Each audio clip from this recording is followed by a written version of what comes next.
magkahiwalay na sumiklab ang sunog sa isang bahay sa Pangasinan at isang paaralan sa Ilocos Norte. Isang maginang patay matapos matrap. Nakatuto si CJ Torida ng GMA Regional TV.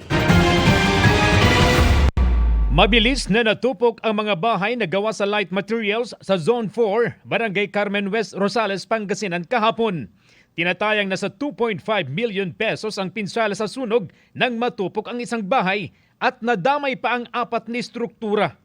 2 ang namatay sa insidente, isang ina at menor de edad niyang anak na babae. Nakalabas na po yung ina dahil nagpanik, nakalimutan niya yung anak niya, binalikan niya. Dahil sa panik niya, nakita niya siguro masyado ng malakas yung apoy at saka yung exit nila kasi sir is galing doon banda yung apoy, so na-trap sila sir.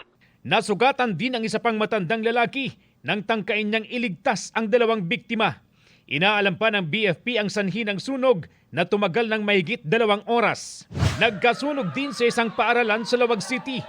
Naglabasan ang ilang estudyante dahil sa pagsiklab ng sunog sa school theater. Ayon sa janitor ng paaralan, may gamit naman daw na fire extinguisher pero di na kaya sa lakas ng apoy. Inaalam pa ng BFP ang sanhi ng sunog pero isa sa tinitingnan ang pagwi-welding sa loob ng theater. Mula sa GMA Regional TV at GMA Integrated News, CJ Torida, nakatutok 24 oras.